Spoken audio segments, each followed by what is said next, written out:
الحمد لله رب العالمين والصلاة والسلام على حبيبنا ومولانا محمد وعلى آله وصحبه والتابعين أما بعد رب اشرح لي صدري ويسر لي أمري واحلل عقدة من لساني يفقهوا قولي. Dear respected people, Assalamu alaikum wa rahmatullahi wa barakatuh, and welcome back to another episode of An Ayah a Day Shows You the Way. Bi-idhnillah, today we'll be covering the 22nd juz of the Quran, more specifically a very famous surah, Surah Yasin. Allah subhanahu wa ta'ala says in the Quran, أعوذ بالله من الشيطان الرجيم وجاء من أقصى المدينة رجل يسعى قال يا قوم اتبعوا المرسلين.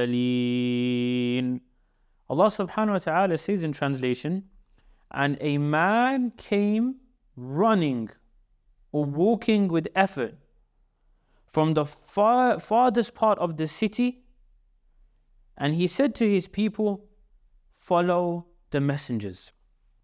Context behind this story. In Surah Yasin, there's a part where Allah subhanahu wa ta'ala mentioned a town or city where He sent multiple messengers to this specific town or city. Allah subhanahu wa ta'ala says, إِذْ أَرْسَلْنَا إِلَيْهِمُ اثْنَيْنِ فَكَذَّبُوهُمَا.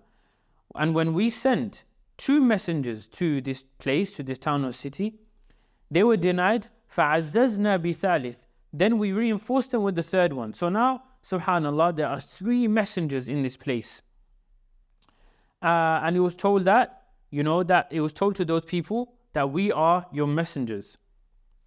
They denied, they said, look, you're only human beings like us, and this is not true, you're lying, etc. And the point about the ayah I want to mention today is about a man. Now, subhanAllah, the word that the Quran uses here is the word rajul, the man, a man. That's what the word rajul means in Arabic, man. However, his name isn't recorded here. His name isn't recorded. So it was like, and nobody knows who he is, any man. But it's the action he did, which Allah subhanahu wa ta'ala uses example in the Quran, a timeless mercy and guidance until the end of times. What did he do? He heard of some evil happening, and look at, subhanAllah, his approach towards advising his people. The Arabic word that's used here, Aqsa al-Madina, the word Aqsa in the Arabic language means the farthest place, something which is really far. And it actually links to Al-Masjid al-Aqsa in Palestine. Why was it named Al-Masjid al-Aqsa? Because it is the farthest masjid from Masjid al-Haram. Because you have Masjid al-Haram, Masjid al-Nabawi, and then there's a huge distance between Masjid al-Haram and Masjid al-Aqsa, i.e. the furthest mosque. That's why it was called Al-Aqsa, and that's what Aqsa means. And the opposite of the word Aqsa, just if you wanted to know, is the word Adna, which means nearest or closest. So this man, he's heard that messengers have come to a town or city. Not just one, not just two, but three messengers, subhanAllah. And he's heard that the people are denying them, the people don't want to listen to them, the people are accusing them of lying. And what does he say? He comes from the furthest part of the city. Look at the mentality, inshallah. He could have assumed that there are people who are, closer proximity to the qawm, i.e. the people who are being addressed by these messengers, who would say the exact same thing. He didn't carry that mindset. He didn't carry that mindset. He did not want to leave a duty obliged upon those who call for good and to leave it to another guy. He wanted to be part of the action. He wanted to be part of the khair. He knew that this was a duty, and he went forward and he did it, even though he came from the furthest part. And then the verb yas'a is used. You know the word yas'a? It comes from the noun sa'i, and sa'i is something we do when we do umrah. Sa'i is, when you do Safa, Marwa, you do 7 times, you begin at Safa, you end at Marwa. And look at it's called sa'i, because you're walking intensely. It's tough. It's not like a nice, Sunday morning stroll. It's a tough, excruciating walk. It's really hard. And that's what he did. That's what the verb is being used. Yas'a. He comes from the farthest part of the town or city. Yas'a. He comes walking. And not as a stroll. He's using a lot of effort. A lot of effort. All to say what? قَالَ يَا قَوْمِ اتَّبِعُوا الْمُرْسَلِينَ. O my people, follow the messengers. In other words, he was enjoining what is good and forbidding what is evil. And why did I make the point about the word man here?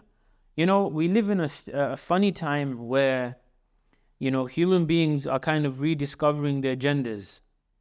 They're rediscovering their natural, innate positions as human beings. You know, I want to be more of a man, or the women will say, I want to be more feminine.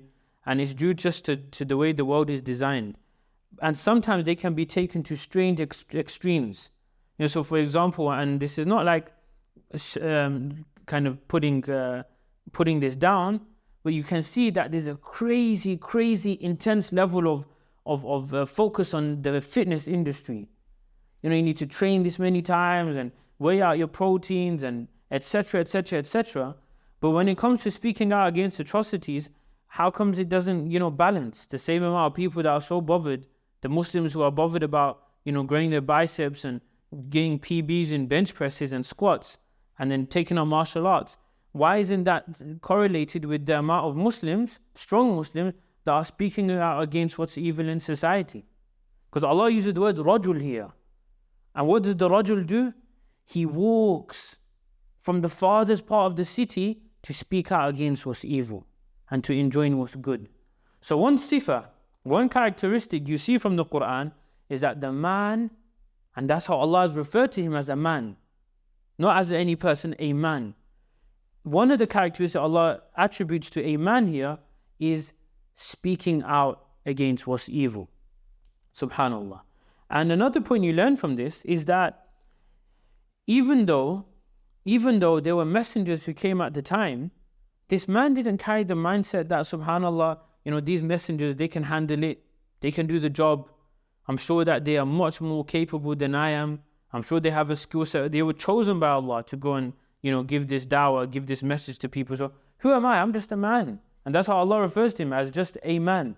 No name given, even it's not even made definite, like no alif lam is used. He's just an unknown man. But he didn't carry that mindset. He knew that if there's an opportunity to make upright what is good, then he needs to do it. And similarly today, we may carry the view that there's scholars there, there's learned people there are people who are like much more practicing than I am, and they got it covered and I don't. La. This is not the example given of this man in the Quran here. This is not what Allah Azza wa Jal wants the reader to understand from this ayah. He wants him to understand the complete opposite.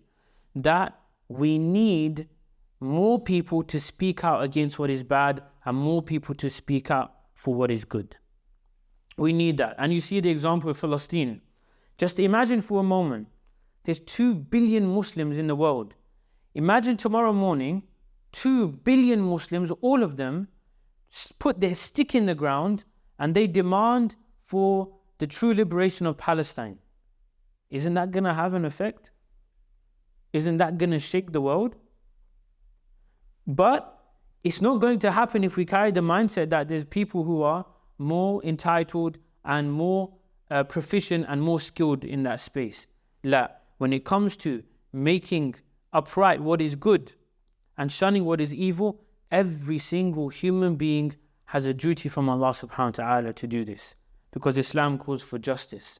So we learn from this ayah that a man, one of the characteristics is that he marches forward to speak out for what is good, and he enjoins the good and forbids what is evil. And he doesn't have this mindset that there are better people out there than me. He wants to be part of the program. He wants to be part of the project.